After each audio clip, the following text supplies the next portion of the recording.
Hey folks, so you guys have been asking me in my last couple of videos that I see the tweets by ERIC Garland. Firstly, I don't even know who he was. I don't know who he is, and did not know who he was. Say it the right way. And so I had to go do some due diligence, and I did. And I looked at the tweets on. I'm not associated with the X anymore after Elon Musk took it over. I deactivated my account, so I didn't see it. That's one of the reasons I didn't see it.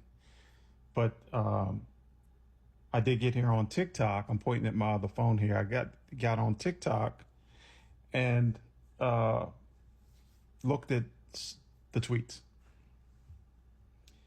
I'm going to read them to you. The ones that I'm just going to read this. These are the two that I picked up on, and then I'll follow up with that. He posted this December 29th. He writes, "When I risked my life to write about foreign spies in 2016 in the 2016 election, I wanted you to know the truth about our democracy, period."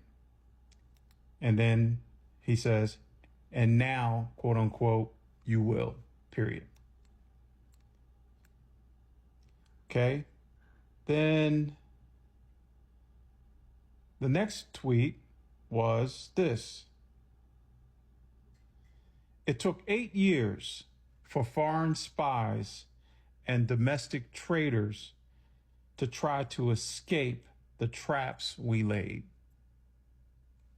The last thing he said after "it took 8 years for foreign spies and domestic traitors to try to escape the traps we laid," he followed that up with, "This will be our finest hour." So those are the only tweets that I've seen. Okay. Now, so what do I think about that? What I think about that is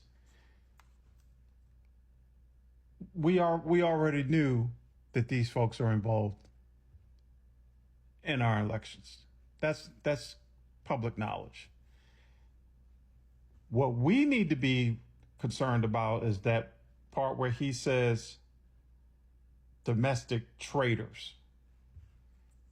That's why in one of my videos, I made a point. Some folks were asking me, so I thought this was only about foreign interference, and so what does that have to do with DJT? Well, this is what it has to do with DJT. I've said this in other videos. These domestic traitors that he's talking about, those folks are, in my opinion, of course, I don't know. This is just my opinion.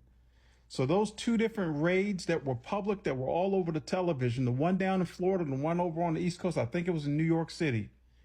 The guy that owned the betting site, and then the guy Alfie down in Florida.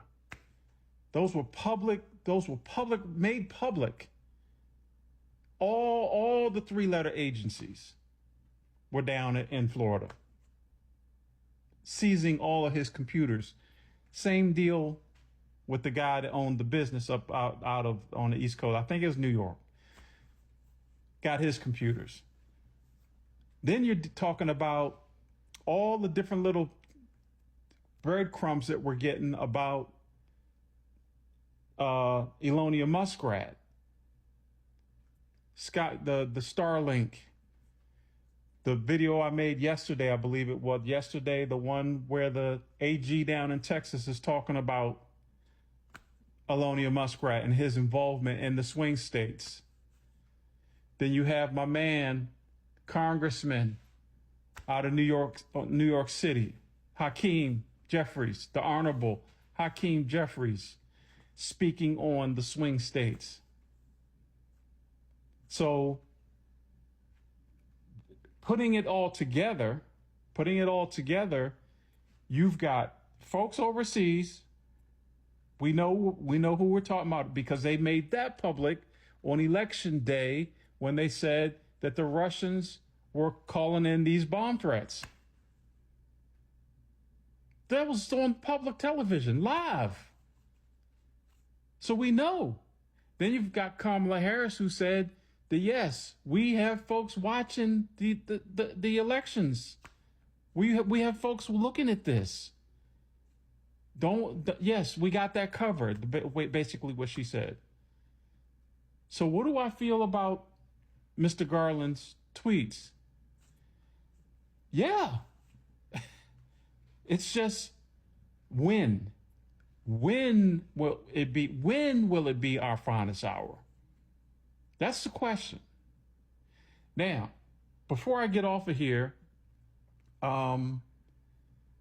they just talked about President Carter. I mentioned the other day that for the younger folks, where his body's going to be in repose. It'll be down in Atlanta first. Then it's going to come up and be at the Capitol. Guess what day? January 6th. I just saw it. So we folks, this is getting ready to be territory that we've never, ever been in the United States of America. So you've got a former president that lived to be 100 years old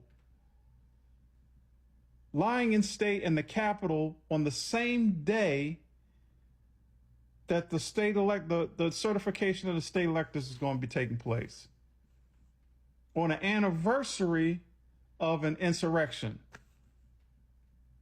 that guy kicked off, the seditionists. So, what this guy's saying will be our finest hour, how spectacular would it be if all of it goes down on January 6th with Mr. Jimmy Carter laying in state right out in the dome, under the dome?